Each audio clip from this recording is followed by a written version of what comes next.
Last I checked, when the present takes on the future usually wins.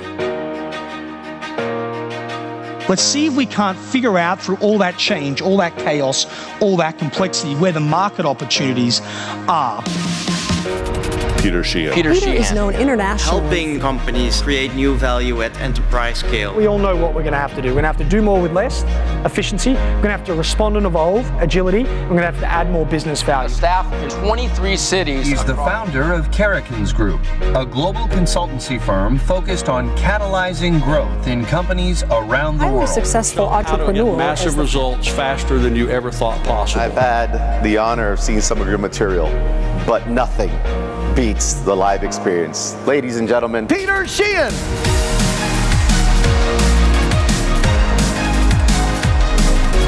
Man, do you remember the good old days? You've not seen this behavior ever, right?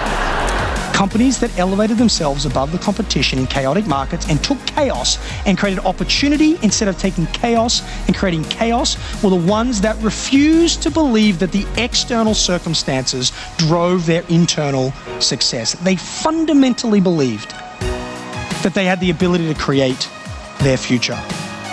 I want you to imagine you own the technology, you own the brand, you dominate distribution, and then you own the content that goes on the devices. And now I want you to imagine you missed the biggest market opportunity in 50 years. Clearly, I was long in Sony stock and I haven't quite recovered from that experience. Yeah? The problem was not that we didn't see the future. The problem was that nobody at Sony talked to each other anymore.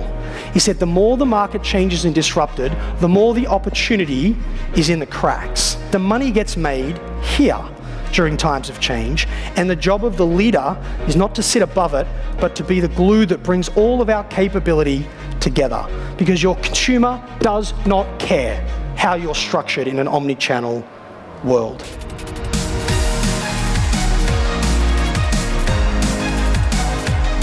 It's the ability for our customer to buy our product if they just wait 3 weeks for 25% less than they get it in store, and we're still 100% committed to a bricks and mortar retail strategy.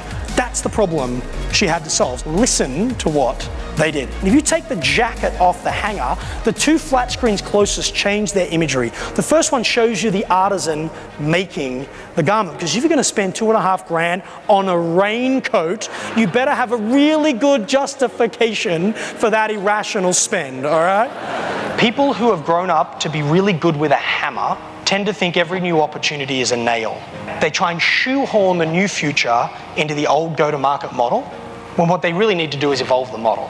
And what Burberry have gone on to do is build the most powerful CRM engine in luxury goods. And it was inspired by this risk they took by moving into the very thing that disrupted them the most. You're in an accident. It's not that bad, but you're bleeding. You've called the paramedics, the ambulance, you've called the police, you're waiting for them to arrive. But what you don't know is that your accelerometer automatically notified the progressive claims assessor in his little white truck, and he beats the paramedic to the accident site. It's like, dude, I can't help you with your head, but here's a check to replace your vehicle. Get your teams aligned behind efficiency. Don't fight it, don't defend against it. This pressure to do more with less is not going away. Don't freak out about it. It's like getting stung to death by the same bee. It's just going to keep coming back. Go with it. And the two things you want to do and get people focused on is, number one, don't get attached to your role, don't get attached to the particular process, don't get attached to the platform that you use, get attached to the outcome. That's point number one. Point number two is, when you start thinking about that outcome, we're going to talk a lot about outcomes in a bit, put the customer right in the center of that and then work your way out, because you could find ways to deliver better support and create a better customer outcome and spend less money doing it. You can't out Amazon.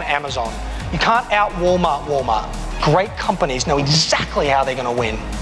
And then they put every single dollar they have and every single time unit they have to invest in amplifying that value proposition. And they're saying, you know what, we're not going to play over there. That's not our space.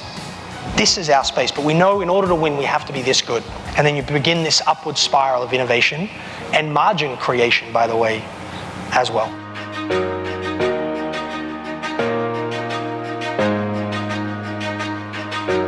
You see over and over and over again businesses facing complexity. So what people do is they run harder and harder and faster, and as the sales cycles get longer and longer, they try and fill the pipeline quicker and quicker. No, what Adobe did was, let's not just work hard, let's do the hard work. And the ultimate problem a marketer has, which is the vast majority of their clients, is not how do I make pretty images.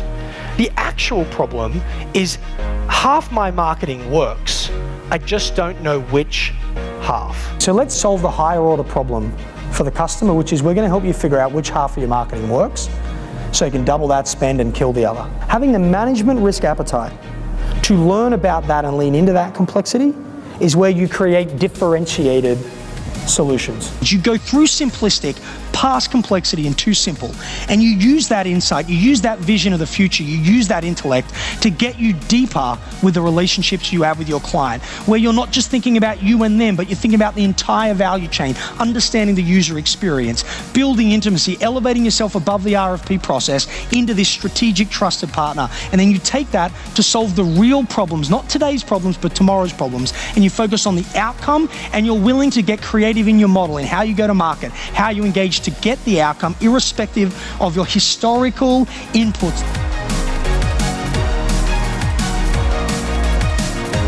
The biggest problem in times of change and transformation, or the unwillingness of an organization to adapt, is when an individual in a position of power has a personal attachment to how things get done.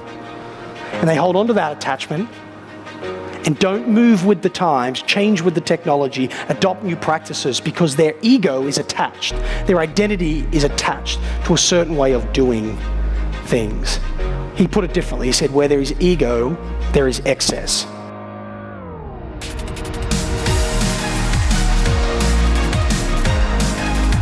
Organizational transformation is not about big decisions, it's about the accumulation of aligned, smaller decisions that stack up to the bigger vision. The organizational decision is merely the promise of value, and that actually the realization of value sits in the individual decisions that tens of thousands of people make every single day. At some point, we've got to stop talking about what has to change and start focusing almost exclusively on how we're going to get people to go on the journey.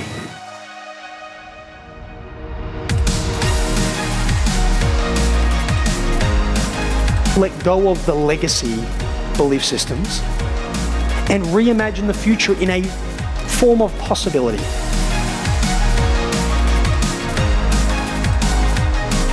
Don't change because it's going to hurt if you don't.